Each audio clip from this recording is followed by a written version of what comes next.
Can you hear me? Can you see me? Yeah, can you hear me? What the hell? I'm having difficulty. Now I can see you. I thought I was getting in trouble there. I thought we was gonna have technical difficulties. We got there, Unks, in the end, man. Let me replay that. People deluded. I'm back again. We've got the judges in the building. We saying, Unks, man, you good? I'm all good, thanks. Sorry, a bit late, and I got stuck in the studio today, but I'm back now. Just got Minor, man. The fact that you're here is good enough, man. I want to ask you something, then, because I find you very balanced. Not balanced for no reason, but you kind of like when I watch your videos and I get excited, I kind of calm down. Is it too early to consider like Arsenal could win multiple trophies, let alone one? Hey, God, listen, no, but I think we've been a far better side in 2002 and 2004, and we didn't win as much as we should have done. So I don't think you can take it for granted that you can win more, than that. It's lovely winning the doubles, but this team's capable of it. I've got to say that. I think that when you've got a defence like we have, I think we're definitely capable of winning one or two. I'm not going to be greedy, you know what I mean? I'll take one, but I want greed, man. We've been waiting for a long time. So listen, we've got a squad good enough, without a doubt. So, but I've seen better teams not win things, not as much. You know what I mean? So we'll have to wait and see on that, But the way we're playing at the moment, that game on Tuesday, the way we played and all that, just ticks so many boxes. So many boxes. Let us know what box is, man. Well, it ticks the box of like tactical awareness, changing the tactics during the game, at half time and implementing it, and then going on and doing unbelievable stuff after that. When a team goes 1-0 down like they did, they put on players to try and win, get back, chase it. We destroyed them from that minute on. So that would mean that teams, when they go toe to toe with us, can get pumped. A team like that can get pumped like that, sends out all the right messages for me, And I just think the way we went about it, the way we played, the way the atmosphere was in the stadium, all things that tick boxes for me, The atmosphere looks absolutely electrically, man. It looked buzzing, really. Obviously, we won 4-0, but I think I don't know how to make it make sense. Like, I'm surprised. Like, should I be surprised that we're able to put in this level of performance? Because we did beat Real Madrid last year. We have been competitive in Europe and the Premier League. Well, that's a good question again. Listen, I think that if anybody, I'll be really honest. We was having a drink at half time, and there was four of us standing around having a chat, and not one of us thought we was going to lose that game, right? We all thought we was going to nick it 1-0. I actually said, if we get an early goal, I think we could win it 2-0. If someone would have said, like, no, we're going and win this 4-0, I don't think no one would have took them serious. I don't think you can, be honest. You would never have said no chance. No chance. It was a game that looked tight, back, real tough. But you know what? When there's an old saying in football, goals change games, and that is exactly what that did. We scored. They chased us, which they've got like 1-0 defeat in a league system's no good to them. They chased it, and that's what can happen, So, I as I say, the atmosphere in the ground was fantastic. Listen, I know, like to talk to Arsenal about the situation of that. Really, why do a light show and get everybody up for it when it's a game that you're all going to be up for anyway? It's the games at home against Crystal Palace that, that's when you want the fans in early. That's when you want the fans pumped. That's when I think the team and everybody needs to be right up for those sort of games, because they're the games that the expectation level rises. But at the end of the day, you've got to put in a performance. So, but listen, not knocking it, it was fantastic. That was the best home atmosphere this season. Why don't we have consistencies in that then, for you as a match-going fan? It's a good kind of segment you started. Not been fantastic. It's not been bad. I can see why there's been criticism. I do put that down to the expectation is now we're expected to win games. You know what I mean? So that's there. the games haven't been as good as that, intense wise and whatever. I think if you look at the game against West Ham, no disrespect to West Ham and all that, but they actually come there to get not pumped. Damage limitation. We're quite happy to get away, and I've spoken to some of their fans. Always happy to get away with 2-0 defeat. Wasn't pumped. So I think that's got something to do with it. Listen, our home form in the Champions League, barring that setback against PSG, is so annoying. But it's been fantastic. We don't hardly concede goals, so there's some really good things. But I do think that the fan now going to the game, I can only speak for myself, is I expect us to win every game. Where at times, a couple of seasons ago, you was playing a Man City or a Liverpool, it was more out of hope that, I hope we can perform. So when you did get the result, and the euphoria is, a little bit more, I think there's something in that. But listen, they turned the screens off for the second half. So, like the bars were empty and all that. Like, we were sitting there.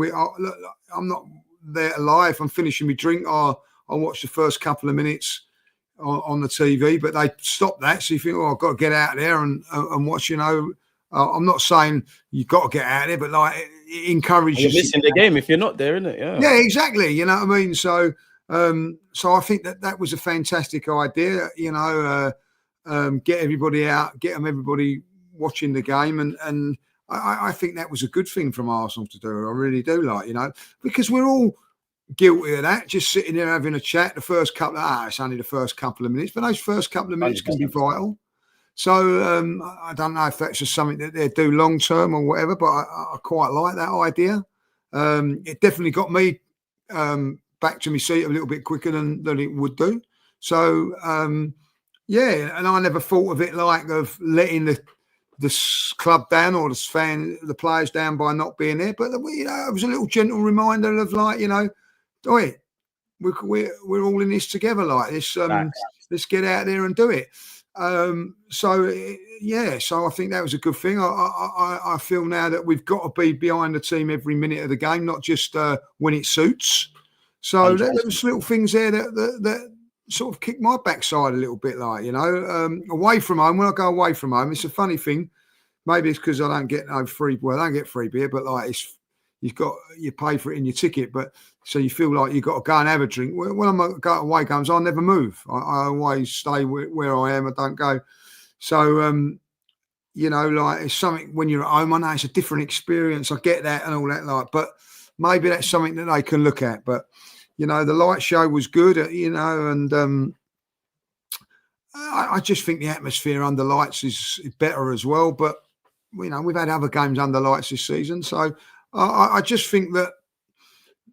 Yeah, I think that I think that what that showed me in the second half, listen, you can't do it without the players, blah blah blah blah blah. They were fantastic, but the players need us fans as well at times to just help them over the line and all that. You give a bit of energy, and I think that when the atmosphere is like that, and if it can be like that all the time,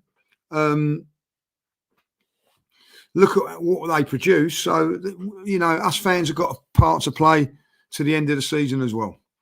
Facts.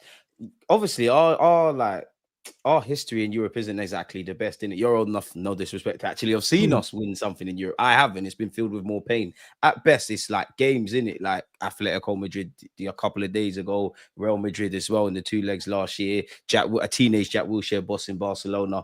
Where does the Atletico Madrid game rank for you during the Emirates in terms of how we've performed in Europe? Because it's got to be up there, surely. Right up there,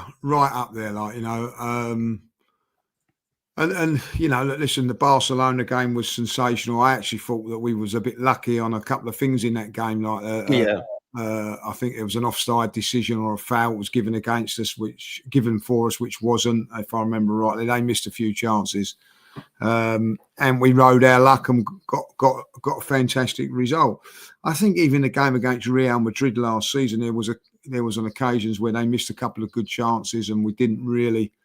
On another day they score those goals. Now on another day they can score when they hit the bar and all that, but that was like 20, 25 yards out, bit of magic and all that. I just felt that this game we just controlled the tempo, controlled the destiny of the tie all in our own hands. There weren't no luck about it. There weren't no fluke goals. It was all, a tactical masterclass in the first half, a little tweak by Arteta for the second half, which gets us the upper hand. Their manager, who's a fantastic manager, changing things, and we just, listen, Simone, as we all know, is a very, very passionate coach and a very good one. On the TV, he looked like he wanted to cry. Yeah, we deflated him. Just took all the energy out of a man that was right up for it at Anfield a few weeks ago, like to the very end. They were 2-0 down in that game. Didn't see him deflated in that game. He was broken at the end. Didn't even go to their fans. Went straight down a tunnel. I don't know if anybody noticed that. He always goes over to the fans normally, like broken him. And that's fantastic. Listen, and I've heard a lot of people saying, "Oh, you don't win nothing in October, celebrating a win like that." Listen, I don't care. You're not allowed to be happy, Lee, as well. No, I don't care. I don't care what day of the week it is, what time of the year it is. You get a performance like that, you have to enjoy it as a fan. You have to enjoy it, celebrate it, enjoy it like for a few days, and then come Sunday, you're on to the next game. Now, I get it. The players will. I don't know if they're trained today or they're back in tomorrow, or whatever, a couple of days off, I don't know. But as soon as they walk through those doors for training, they're back on it. For us fans, when we go get up Sunday morning and whatever we're doing and we're going to go, that's when we're on it. And that's when all the emotion starts again. Like, so I'm going to enjoy it. I'm going to celebrate. Doesn't mean to say that we're going to win it, because we've beaten Atletico Madrid 4-0, as we beat Real Madrid 3-0 last season. We didn't win it. But what it does is it gives you a moment as a fan and one that you can really, really enjoy, like, and that's for me is what I totally enjoyed that game and everything about it. From everything, from the minute I walked into the stadium, I wasn't as nervous as I will be on Sunday. I think because, it's not as much as a must-win game. I know it's nice to win it, but listen, this is the greatest thing about football, isn't it? Like when you put predictions out there and everything like that, I said 2-2. If anybody predicted a 4-0 win, like, God bless you, like, what I mean? That's all I can say. We need the lottery tickets if someone got that one. Yes. I wanted to ask you something as well, but before I ask you that and we get back onto the Atletico stuff, because you mentioned the whole atmosphere, Charles has a question in the chat. He said, I have a question for Lee. Does the Emirates crowd respond to only big opponents and just can't seem to be bothered to pick themselves up during the standard PL opposition, or is it Arteta ball that is just boring? Oh, crazy question. Big up for that one. A good question. It's listen, I think there's a little bit of everything in that, if I'll be really honest. I think, as I said, the expectation level is up there like now, so we're expected to win games. Do I go there expecting to be entertained? Yes. You know what I mean? Like, how do you get yourself up for those sort of games? I think you need to be encouraged by the team. The team needs to encourage two-way street. Yeah, I do. Listen. I think that the club, there was what's the difference? Why is the club encouraging you to get there early for a game against Atletico Madrid, but they're not encouraging you to do the same against Crystal Palace? For me, they should be doing it all the time. Right, we got Crystal Palace. It's get in early, guys. You know what I mean? Like we're going to get this season. Yeah, we're gonna pump it up. There's going to be. It don't have to be a light show, but a bit of music or something. We want everybody to get behind the team and start encouraging that a little bit more. I don't know. That's how I see it, because as fans, as like in life, you get a little bit complacent. Like, you know what I mean? All right, I'll get there at 5-2 or 5-8, whatever time the game is. I don't have to be there early. It's Crystal Palace. I'll get in there just when I get there. But really, see, that you should be up for every game. And then, in the end of the day, as fans, we expect the players to be up for every game, whether it be Crystal White. We don't expect Crystal Palace. I expect Arsenal players to be up for Crystal Palace or Brighton coming up just as much as this one and that one. So the fans have got to be up for it as well, you know. So, and listen, that's me included, you know, because they're, as I just said, I've sort of let me foot off the pedal, if you like, by hanging around and slowly drinking me beer instead of going, right, get behind the team for the, you know, if I miss 5 minutes, it don't matter, we're scoring the 10th or whatever. So there's all sorts of things. So, you know, I think us fans have got to look at ourselves and go accordingly to the plan as well. But I think if the club encourage you a little bit more as well, just to say that as well. So it's a good question.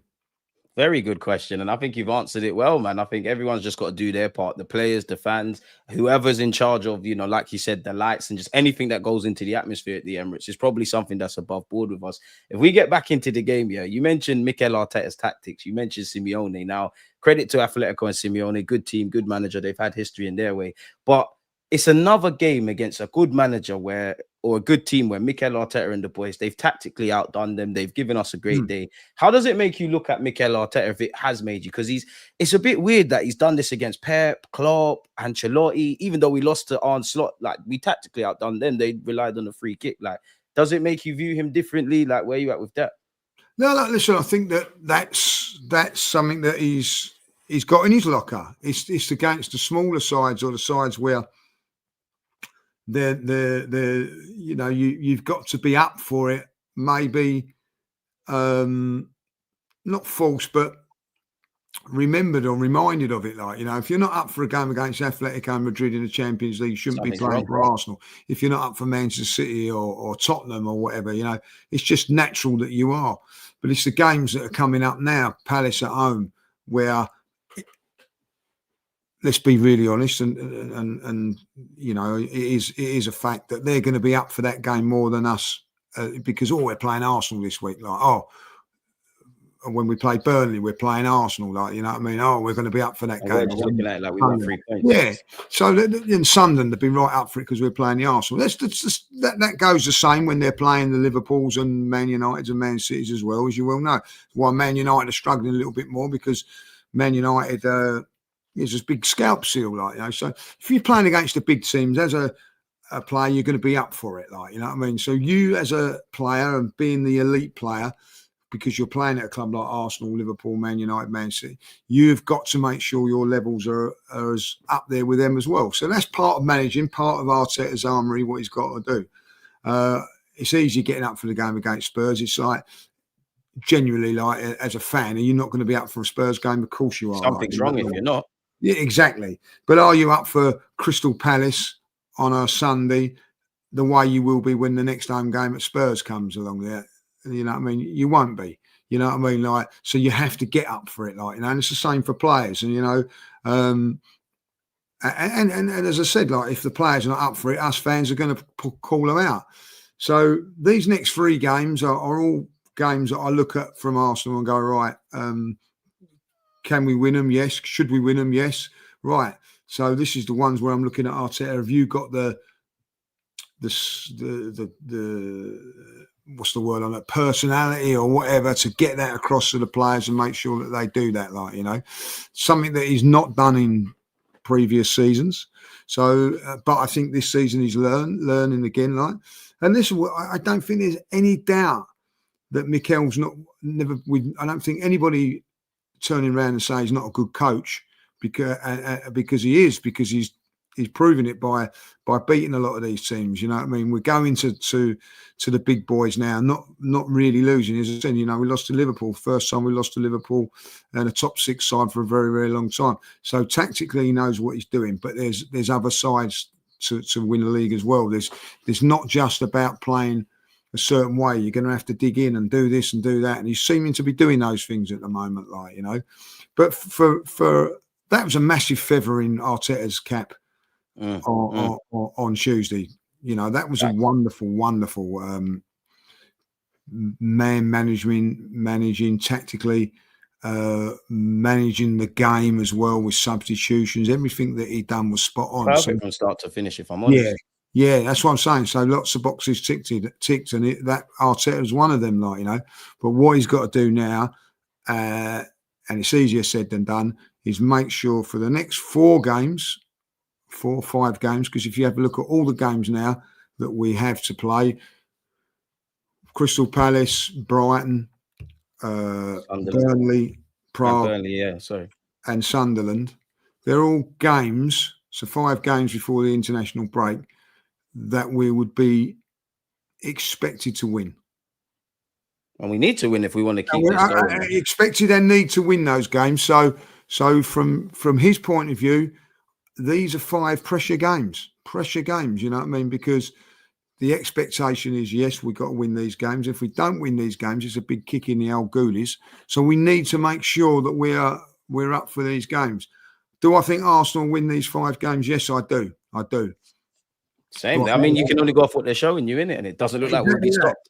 They're not going to be easy. You know what I mean? Nothing's ever straightforward in life and on a football field, as we know. But he's got to deliver these next 5 games, you know. Look, Harry, if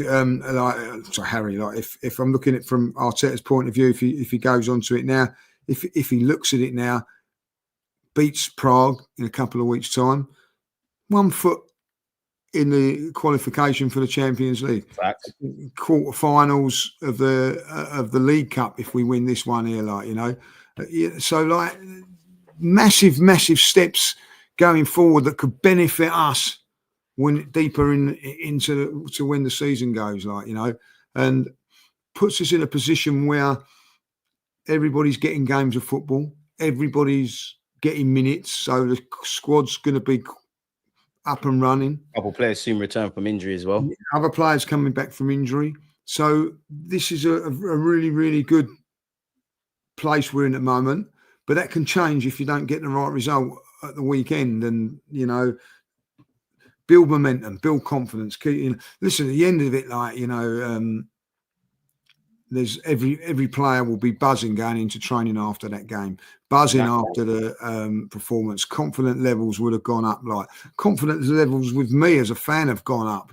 So, you know, that can be destroyed easily, like, you know. So you've got to keep the momentum going, and that's what we've got to do now. Keep it going. Snowball effect. Make sure that we win the next one. Then we go to Brighton, which is a different competition. Go and win that one, like, you know. Then go and win at Burnley, then go into the Champions League and make it 4 out of 4. Go then to Sunderland, rest up in the international break for the fans and like this break, do the same thing after it, like back to business. Then come back firing, and the week that we come back afterwards is a massive week. Spurs, Bayern Munich, Chelsea in 7 days. So, you know, you've got to be on your mettle before and after this international break. Obviously, you're not a fortune teller, but just because you said, and again, we can't really look at the international break or the games past it, yeah. But you said, you know, North London, Derby, Chelsea, Bayern, you know, more of a hot take. Do you think that's where our season's made or lost? For me, it's these next 3 games in the league. I think that we've got to win these 3 games. That sets you up. You know, like if we win our next 3 games, whatever happens, with 3 points clear going into the games against Tottenham and Chelsea. Now, minimum. But if you're 5 points clear and you're going against Tottenham and the anxiety of those games, not so bad, like, because if it was going to it was a draw and you actually drew it, well, then you're still 3 points in front. You know what I mean? Blah, blah, blah. You go to Chelsea and you come out of those 2 games. Let's hope that we are on 5 points still clear. All of a sudden, it's another 2 games ticked off that are very, very difficult, and you're still 5 points clear, and you've still got a bit of a buffer. So, for me, these 3 games will set up the rest of what goes on in the season. Like, if we drop points in these next 3 games, it's going to make it tough for further down the line. You know what I mean? So, this is where you got like to say, like, they're games that we should win. Make sure you get the points on the board. No points easy, as you know. But when you've got the advantage, take them. And I think that's where we're at this moment in time. I think that momentum's a big thing. If we can keep going at this front like that, you know, then everybody will be going away on international duty, coming back and buzzing for the Spurs game, which is gives us an extra day as well, which is a Sunday. That's much better for us as well. So I know it sounds silly, but an extra day after international break's a big thing. It's a massive thing. Definitely not silly. Massive thing. and you can really go for it from there. So, I'm listen. At this moment in time, it's all good at Arsenal at the moment. You can't say that it's not. You can, if you want to nitpick, you can. I'd rather not at this moment in time. I'd rather just enjoy what we're doing and how we're going. I think you're bang on the money with everything you said there, Lee. I just wish that, I wish we was in like March, April, and the same talking points are said, and we're talking about 3 and 5 point cushions. We'd be laughing. And you know what? You can't control Arsenal fans because we're not going to win every game. But, when we do stumble, it's going to be all doom and gloom. When we win, it's going to be amazing. Let's just hope in May, Mikel Arteta, the boys, get over the line. And then obviously in Islington, we've got a parade. If we get back to the Atletico game, who was your man of the match? Martinelli for me. I thought he was outstanding. I have to say, I thought he was outstanding. I know Gyökeres got it, but he wasn't in the top 3 for me. I think that for me, Zubimendi, I thought was outstanding on the day. Declan Rice, and I'm going to have to say Miles Lewis-Skelly was sensational as well. Like, what a brilliant performance to come in from him. Just reminded everybody that and England that he's still the best left back option for England. Maybe not for Arsenal. That's up to Mikel, but for England he is. So he gives everybody a gentle reminder there. Well done. But he also reminded everybody at that ground yesterday, and also around the world on TV, that he's 19 years of age and he's an unbelievable player. It doesn't look like that on the pitch. Yeah, and it was unbelievable what he done. But Calafiori's done exceptionally well as well. And the level of competition you got in those two spaces is what you need all round. At this moment in time, we've not got that in the front sections. I thought Saka was fantastic in the first half yesterday, but couldn't take him off because there's no one really to take him off for. And that's why you want Madueke in that. So we need Madueke back and as quickly as possible. On the left-hand side, Trossard scored on Saturday. I didn't think it was great, but he did score and won us the game. Martinelli's now up that level to there. Trossard probably will come in Saturday, but you've got to up it to there. Otherwise, you'll be sitting on the bench. Yeah, on the bench. What's that? Gyökeres is not got no competition at this moment in time. So, but that was, a good confidence boost for him to score goals. You look at the midfield, I thought Norgard come on and done really well for 15 minutes as a cameo. He's going to get his chance on Wednesday, and he's going to have to put a performance like that up there. As you say, Zubimendi and Rice have been fantastic. Eze's got to step up now. It's two. I was going to ask you, but you take it away, Lee. Man. Yeah, two relatively quiet games. Well, I don't think you can say that he was played very, very well at Fulham. I don't think he was bad against Madrid, but he was okay. But okay is not good enough now. Like, you've got to be right up here now. When you're playing in your favourite position that we've been crying for you to play in as well. Yeah. And listen, he's got to get used to the players and the style and everything like that. And there's some good things that he done on Tuesday, but he needs, he's built a foundation. He's got to now make sure that he builds on that, So, because it's not fair, you see certain players playing really, really well, being left out and all that. You can talk about Mosquera, who's had some outstanding games for Arsenal, who's not in the team. You're talking Miles Lewis-Skelly, with what a performance that was, not going to be in the team. Martinelli, unbelievable man in the match performance and a goal. 3 and 3 in the Champions. Yeah, might not get in the team. And then you look at Eze doing okay, still staying in the team. So, and you've got Wanyeri on the bench now. Yeah, Wanyeri's got a chance of coming into there. I would still feel that Eze's got the chance here to do. But what I'm saying now is to Eze, if I'm the manager now, right, you've got Crystal Palace on Sunday. You've got to produce because Wanyeri's coming in on us, man. Yeah. Wanyeri's coming on Wednesday in the Brighton, and if he performs, then he's going to give me a headache. So make sure that you put up a performance that's going to say, I can't leave you out the next game. Now, I think that Calafiori's done that, where he's done very, very well. Even though Miles Lewis-Skelly was fantastic, I don't think Calafiori's also been fantastic as well. Yeah, I think Calafiori's done enough to say, do you know what? Even though Miles has been fantastic, I'm sticking with you. I don't think you can say that with Eze at the minute or Trossard. So that is where the levels have got to go up. So I'm saying if Trossard gets the nod, I'm saying to him that, you know, you've got to produce a performance as good as what he done on Tuesday night. If you don't, and he produces another performance like that on Wednesday night against Brighton, come Burnley, you better take your tracksuit with you. And that is what you want. That's what you need for all of these players. I think you're back on the money, Lee. Generally, yeah, obviously, like you said, everything's kind of, I wouldn't say great, but everything's ticking along the way it needs to. The players are doing well. I'd run out of superlatives for these guys. But when I break our team down, it's still really like our defenders that we're holding high regards and we're saying they've been superb. You could throw in a Zubimendi, you could throw in a Rice. And, you know, 2 games in a row now from Saka. Like, do we still need more from our collective attackers? And is it still a concern? Because I still don't know as a bunch of boys who is going to get the goals, if they're going to get the goals when the pressure's on. I'm still kind of betting all my money on Bukayo. Yeah, because he's our best player, you know. Yeah. You know, unfortunately, as our best player, he's feeling his way back into fitness. You know what I mean? He's having to do it on the pitch. You know, I do believe if Madueke wasn't injured, I don't think he would have come back as quickly as he has done. Like, I think he would have been eased back in. But because of that injury, he's got in a little bit earlier than what probably they would have anticipated.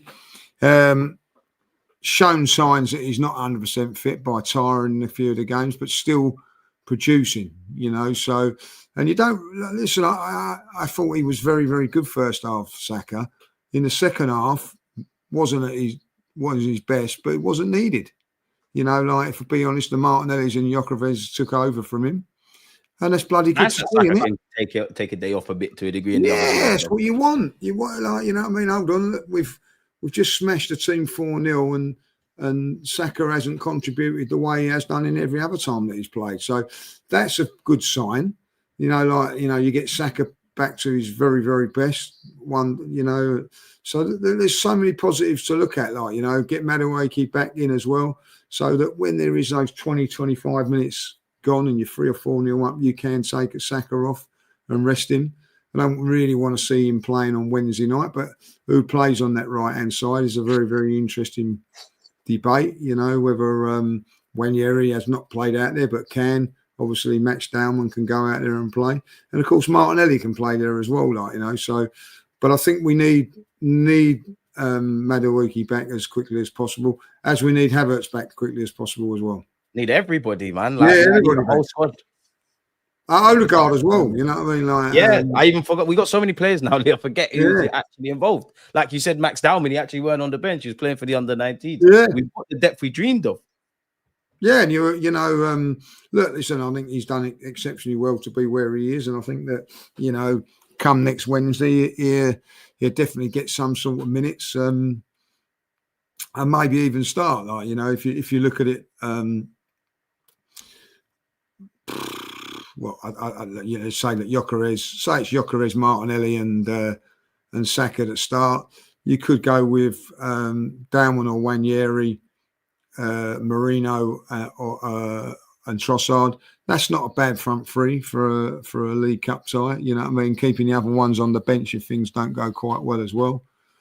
You know, that's where we're at this moment in time. Norgard probably playing midfield alongside.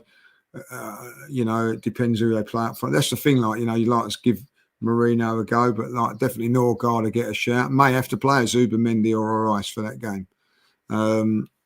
We'll have to wait and see. That's where the injuries can stack up you against when you've got a League Cup tie and you can't rest certain players. But listen, he's rested players like Declan Rice for Premier League games this season. So, yeah, you know, no one's safe from being rested. As it should be, like you said earlier. Ideally, you want 2 players for every position. Like, this is what we dreamed of, and I think fans need to accept it. Like, your favourites or the players you want, they might not actually get games. They might not start. If they are to start, they might not, like an Eze. Eze might have to play on the left-hand side if the others are doing their jobs. And that's the kind of stuff we needed. Where are you at with Gyökeres? Because I think he had a good performance, and I still think he had a good game regardless of him scoring. But for obvious reasons, him being a striker, you want him to get goals. And I feel there's just too much media conversation around Gyökeres. Where was you at with his performance? Do you know what? listen, his best performance for me this season was at Newcastle away. Didn't Yeah. score. Thought he was outstanding in that game. Should have had a penalty. But this one here, I didn't think he was at his very, very best, but scored 2 goals. But I thought his all-round play was better. I think there's still more to improve on him. Like, he's more of a 100%. battling ram at the moment instead of a finesse sort of a player. But I don't mind that. You know what I mean? We've got technically, everybody can play. Everybody can go and do their job, So I think that the physicality he gives us is a good thing. I also think, when he's playing, he's stretching defences, he's occupying central defenders. So, but ultimately, it does get down. What did we buy him for? Goals. And that's what he's got to get them. That's what he's got to deliver. Delivered 2 yesterday. Everybody's happy about it. Listen, I would have been buzzing coming out of that game if we won 4-0 like we did. But if Gyökeres hadn't scored, but with him scoring those couple of goals, that was fantastic. We needed that. He needed to get a couple of goals. He needed that, yeah. And I'm glad that he did, and I'm glad that he scored those goals. And that gives me confidence going into the next game for him, because the only thing that's been lacking is those goals. And what that should do now is give him the confidence that the next one he gets, he's not going to snatch, because he's a little bit more relaxed. And I think he's done well. He's got all his goals at the Emirates as well, if I'm not mistaken. So hopefully Sunday he does his thing. Yeah, listen, I think, what's he got now? 5 in 12, is it? Something like that. Yeah. What he got? So if you can get another couple on Saturday, on Sunday, well, that would be 7 in 13. It starts to look a bit better, and it starts to look a little bit better. You know what I mean? So, these next 3 games, I want him to score goals in all 3. I think you're bang on. I mean, in a good way, I don't really want to speak about Gabriel and our defense, because we know how good they are. But, Rob has asked, let's talk about Gabriel. He's been a beast for us. Do you think he's the best centre-half in world football at the moment? All round, maybe, if you want to include goals and set pieces into it as well. It's been sensational. I do think there's a mistake in Gabriel every now and again, like there was on a little bit of sloppiness still in his game. It's been in his game since the start of the season. But, it's in a lot of players' games. So if I'm a centre forward, I don't really want to play against him because of the physical side. And he relishes it as well. Yeah, listen, they all do. I think that's the great thing about this team now. I think that they're all, there's a lot of players, and and there's exceptions, of course, Ashley Cole or whatever, that get converted into defenders, and they don't mind defending, but they really want that pass or that cross or whatever. To me, Gabriel just loves to defend. When we're 1-0 up, just wants to defend and make sure he keeps a clean sheet. Saliba, as good as he is, wants the same things. The way they hunted down the forward after Gabriel's mistake on Tuesday, and Gabriel got physical with him, and then Saliba just took the ball away. That's what you want. They're hungry to defend. It means a lot to them to keep clean sheets. I think it does for Miles Lewis-Skelly and Calafiori and Timber as well, and of course the goalkeeper as well. So I do think that Gabriel is up there. Listen, I think the best thing you can say about Gabriel and Saliba, right? You can sell one of them to new deals, man. Yeah, they've got new deals. But what would you say, right? You can sell them, and you can bring in anybody you want. Who would you bring in? I don't think there's anybody I would want to bring in. But I'd want to keep them too. I'm not saying other players have got better players or whatever, but these two suit us, and I'm not swapping any of them out. Like if you was, I don't know, if a midfield player coming in, I don't know, you'd swap it, like for instance, if as much as we love Martinelli, but if Pappy says he wants to come, we take him, Yep. But central defensive wise, I don't think there's many there. Perfect. for us anyways, and they complement each other so well in their individual right. They're great. I do think Saliba has the highest ceiling, but I maybe I'm wrong, but I just feel, and I know we beat Real Madrid last year without Gabriel, but I feel you take Gabriel out, I think that loss is more felt, kind of thing, if that makes sense. I Yeah. wouldn't, I'd be a bit more nervous with Saliba and Mascara, or Saliba and someone else centre half, than Gabriel and Mascara if one of them was out. But it's amazing, and credit to Berta, because a lot of our players, me and you have just spoken about Saliba, Gabriel, Miles Lewis-Skelly. We mentioned Wanyeri in previous years in the Emirates time. Like, these guys' contracts would be running down, and we'd be having streams saying, "Oh, are they staying? Are they going? They're signing new deals." So fundamentally, they believe in stuff. If they have to be sold, they're gonna make us money, and like, we have enough to seize the present and do what we all want, which is silverware. So then, like, I want to ask you this as well, yeah. Like, purely at dead balls, like, well, you know what dead ball is. Like, Declan Rice, is he the best in the world at that at the moment? Because it seems like cash money whenever he takes one. I think he's the best in the world at other things as well. But yeah, I think he is. I think that the best way to sum up Declan Rice and his crossing and in that at the moment was when he's taking the corner. And the crowd are all singing set piece again, ole, ole. And some of us are even celebrating before it's gone in. And then he puts in the cross and we score from it. And he just, I don't know if you've seen it, he just takes the applaud of it like fantastically. And that just shows you on a plate. Listen, there's a lot of work to be done on top of that. Like, the thing is, right, when all of that is set up for Declan Rice to put it in an area of the field, which is like a post stamp or whatever, he delivers that. He puts it in that post stamp. And then the other players have to react from that, i.e. Gabriel. And, he is involved with the goal on against Fulham, which is a fantastic jump, by the way, that leads to the goal. And as pinpoint accuracy of that cross it was, he's still got to finish it, you know what I mean? And he makes it look easy and what he does it there. But Declan Rice from that. Yeah, and Declan Rice's delivery is unreal. You know what I mean? Listen, we can all go and practice corners and go, right, let's put it here and all that. And I think if we was to go out there and I was there, I could probably hit 5 out of 10, but without any pressure. But it's different at the stadium and in these kind of exactly that. Under the pressure of it all, you've got to put it in there. And let's face it, when he does a bad corner or a bad cross coming, we're all disappointed because of the expectation levels there. And let me tell you this now, that Saka's delivery is good, but it's not at the level of Declan Rice. Hit and miss for me, Saka's. Yeah, well, I think that again, it's still good. I bet his ratio is very, very good, but I think we'd probably say it's hit and miss because we judge it on what Declan Rice does. That's how I see it, but they're both pretty good at it, but, Declan is just that little bit better. I'm happy Martinelli doesn't take them anymore. I remember when he used to take them. With the greatest of respect, Martinelli, I love you, and clearly if you was given that, you're clearly one of the better ones in the team, but simply put, other people are better. I want to ask you this as well, like, are you worrying about City and where you at with Liverpool? Because I think City, I don't want to say they're going under the radar. They're a Premier League club, Pep Guardiola, all that stuff. But it feels like the focus ain't really on them. And they're quietly, whether it's just Haaland or whatever, they're just quietly doing their job. Now, obviously, it seems like Arne Slot's feeling the pressure. I know they won yesterday, but they're losing. There's question marks over them tactically. Like, how do you look at them lot in comparison to us for this title?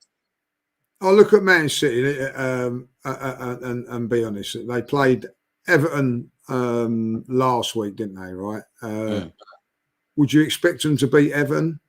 100%. If they want to win a league. Well, City historically, maybe not last season necessarily. Yeah, they did. I can't remember who they played before the international break. But I want to say Brentford. Brentford. Brentford they won. I think it was they beat Burnley at home 5-1. I think it was Burnley at home. So Brentford, Burnley, and Everton. It's a little bit like what we're saying with our 3 games, isn't it? Like, you know what I mean? I see the point you're making. I see what the story you're building now. And they're expected to win those games, so people don't go too much on that. Like now they've got Aston Villa on the back of that 3 games. People are thinking, oh, they're in form and all that, but they're 3 games that they should win. So Villa away is a test for them. I'm going to be really honest. I expect Manchester City to win that game. Same. So, do I worry about them? No, because we're a better team than them. Like, you know, I ain't worried. I don't. All I look at the moment, and I hope that Arsenal players are doing exactly the same, is concentrate on what we do. Exactly. We win our next 3 games. We go into the international break 3 points clear. Don't matter what anybody else does, minimum. Now, if Aston Villa were to beat them, fantastic. We could go 6 points. Come on, Emery. You know what I mean? Come on, Villa. And they're in good form at the minute. So that's a test for Manchester City. Not an easy one. We go there, I think, in the beginning of December, Saturday, 12:30 kickoff. I would expect us to beat Villa, but that's going to be a tough game. I expect Manchester City to do it, but if they don't, they don't. So listen, we'll sit there and see what happens. You know, I don't know when they've got Villa. Is it Saturday or let's have a look. I think it's got to be the Saturday. So it'll be the Saturday. Brentford are playing Liverpool away from home. Villa are playing same time as us. Well, yeah, like you said, we just got to do our job, and even more reason to focus. Obviously, fans will be looking on their phones as well, but just do our job. Whatever happens after that happens. You know what I mean? Brentford not going to be easy, but I suspect Liverpool to win that one. So you know, this is it. We've got to go out there and get there. But listen, you know, this moment in time, City are playing well. Haaland's on fire, but there are games that I expect them to win. So. You know, that is why we can't slip up in those games that we are expected to win. City are doing what they're doing, you know. They would have looked at City, lost a couple, didn't they? They had a couple of difficult games away to Arsenal, lost to Spurs. Brentford wasn't easy for them. They won, but like Brentford should be disappointed. They get more. Listen, and this is how funny football is. Like, you know, I was bloody annoyed that Spurs beat Man City. You know what I mean? Oh, yeah, exactly. But now, that 3 points, if City would have beaten Spurs like they should have done, they'd be on level points with us, and above us. So, listen, I think, you know, long way to go. But listen, Man City will say to themselves at this moment in time, you know, we're in a good position because they've played us away from home. So they've got us to come at home. So they'll look at that as a good thing. But I think that they've got this game, as I say, Villa away, and then in a couple of weeks' time they're away to Liverpool. So their next 2 away games are big games for them. If they come out unbeaten in all of those games there, then I think you've got to start worrying about Manchester City. Like I you know, as I say, like I think that I don't know, they've got on the let's just try and have a look. Like they've got Bournemouth then. Not a gimme. So they've got their next 3 games. Make it difficult. If they get 9 points out of their next 3 games, that's Aston Villa away, Bournemouth at home, Liverpool away, then you've got to worry about Manchester City. I think you're right. It's a weird one because I fear all the teams equally, and it's not that I think City all doom and gloom and they're scary and whatnot. It's not City in their prime, and the same with Liverpool. I think I can't go back in time, but had we all done what we did this summer, had we have done it last season, I think we win the Premier League. The 2 major things that scare me about both teams is both teams have obviously won the title and we haven't. I look at Haaland and he's obviously it's 11 players out there, but he's dragging them. And I do think there was an element of Salah doing that last season for Liverpool. We haven't quite got that. One thing I think we have an advantage is at the moment, we're actually a better tactical team. We've, you know, you look at Liverpool, we're coached better tactically. We've had a lot more bedding in process. I know we brought in 8 players, but the majority of our players have been here. We're finding new little minor tweaks, but we're playing the same way. Liverpool, they're having teething problems. You're going to when you bring in those amount of players and lose the players that they've had. But it's like you say, we just got to do our job. The table's going to fluctuate. You know, someone's going to be above us and we're going to shoot ourselves in the foot, which is why, when you said earlier about momentum, the more you just win these games and ride on the momentum, when you do stumble, you can just get up a bit easier, innit? You kind of break your step. So we're gonna have to see, man. My last question for you before I let you get out of it, Unks, somebody asked me to ask you about Raya. Do you feel Raya has concentration issues? Yeah, because you saw maybe he does need to start facing some shots because he was moving Well, back in that game. listen, you know, all jokes aside, has he got a little bit bored and whatever? I don't know. Like, you know what I mean? He hasn't had a shot to save and all that. Like, I think the best goalkeepers are like that. David Seaman didn't have a lot to do, and then when he had something to do, he'd done it. You know, and it is for him.